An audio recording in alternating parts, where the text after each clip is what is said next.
Masakit man pakinggan, you will not be wealthy just by saving and saving. Because yung konti lang yung income mo and then you save it, it won't go far. But the point is in the earning. You need to be productive every day.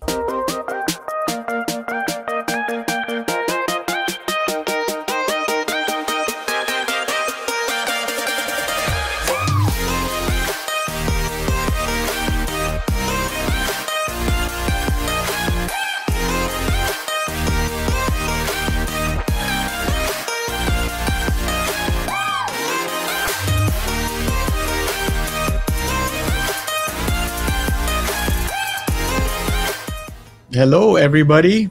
So tonight we have a special topic kasi this is a Q&A free-flowing on how to hurdle through the property challenges that, people message me, say, Carl, I'm going through this challenge. Paano ba? How do I hurdle it? Diba? Simulan na natin. Let's start. First, this is a common question that I get from the crowd. No?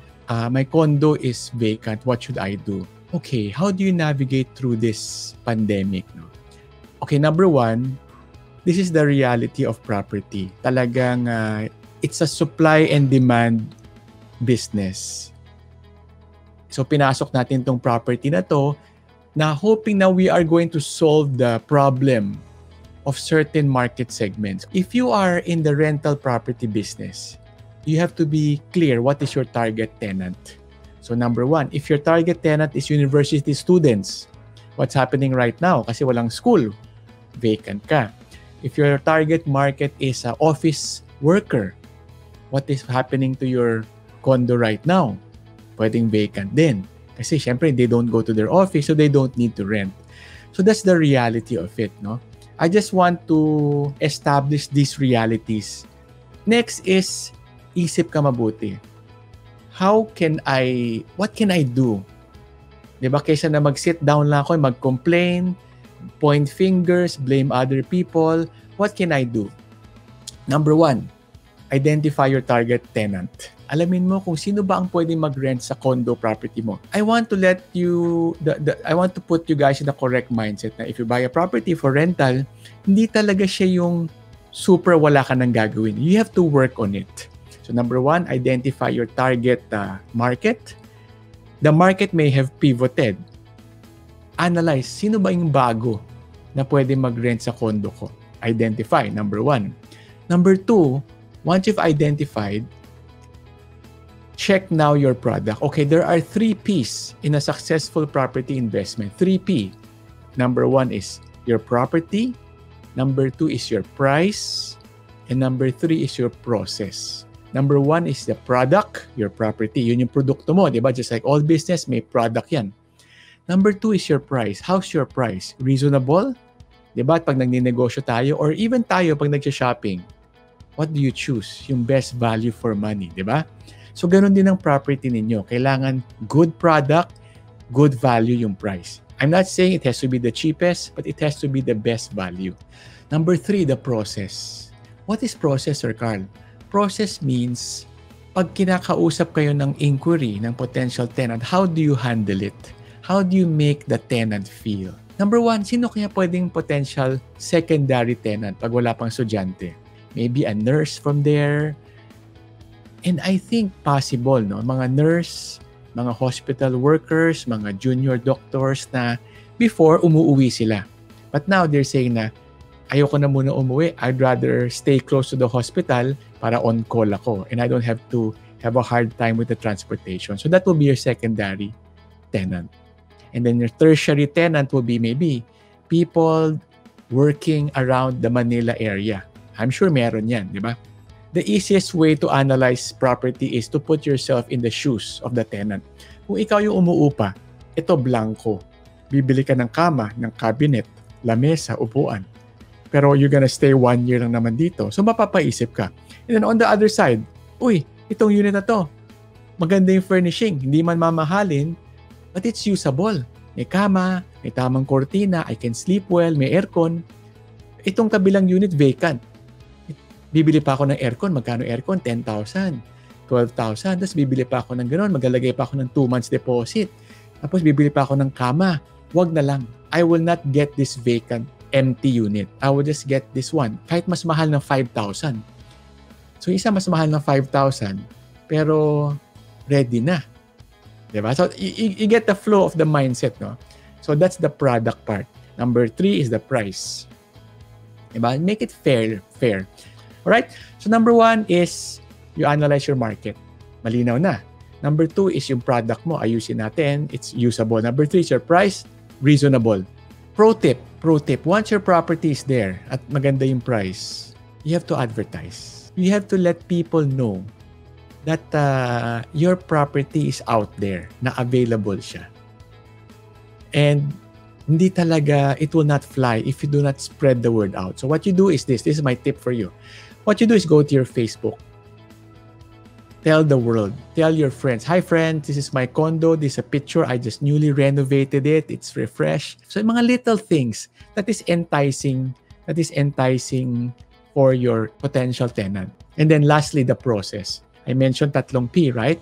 Your product, your price, and then your process. Process is you advertise. You do not just have a good property and just leave it there. Parang restaurant.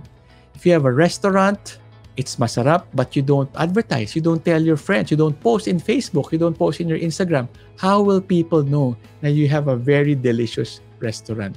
So you have to put it out there. The process, you have to advertise. And then when people inquire, you have to be a bit patient. Siyempre, you know, just like any business, kung yung mga nag-online selling dyan, I'm sure you can relate. Not everybody are courteous when they inquire. Some are a bit rough on the edges. Would you agree? Some people are just not kind when they inquire. So, tsagain natin. When they ask you very rough question, you just answer without being emotional. Say, yeah, this property is ganon. May aircon na siya, ganon. And here are some photos to encourage. Kasi I think there are sometimes people naman na really, really legit clients. Medyo rough lang sa pag-communicate. Is Twin Oaks a good investment? That's a very good question, Sharon. So I'm gonna teach you guys how to analyze that question. First, you analyze, what do you plan to do with it? Are you gonna live in it? Or are you gonna rent it out? If you are going to use it, ang consideration mo is, are you happy with the unit? Are you happy with what you're seeing pagpasok mo sa loob? Are you happy with the location in relation to your work? So that's for own use. Now, if you're asking, is it good for rental property? Now, ito yung tatanungin mo, sino ang potential client ko? So I see the message there, rental for executives. I love it. I love that your target market is clear, which is good. So I think if you're looking to rent out to the executives na corporate executives and you feel that that area is growing, which I think it is, there are some office building, I think it should work. So product is okay.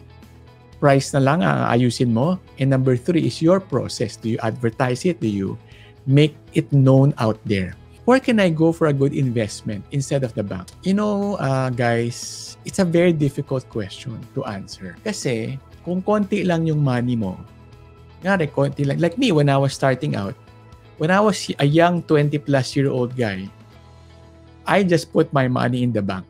Period. I don't mind kung anong interest niya, kung anong return, I don't mind. Because I'm saving that piece of money.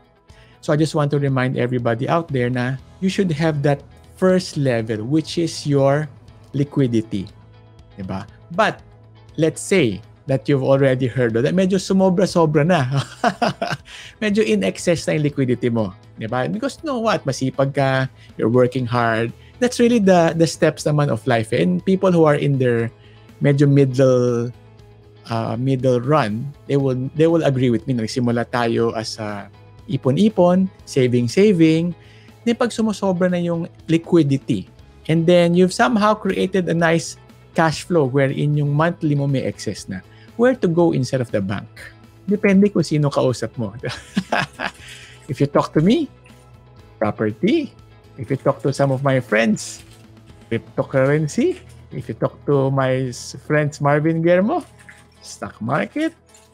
If you talk to my insurance friends, insurance. So maraming. So just want to be fair to everybody na that's really how it works eh. Diba? Insurance, is it a good product? Definitely.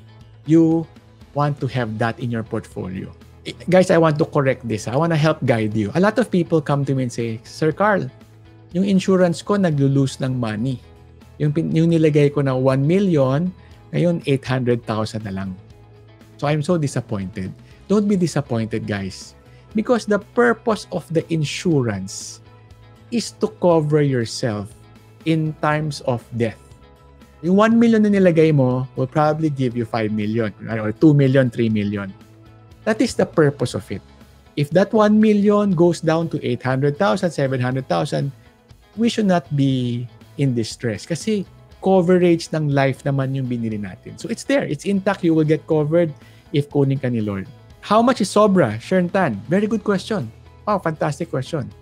Hi, this is a very difficult question to ask because, we are all on different financial status in life. But this is how a way to analyze it.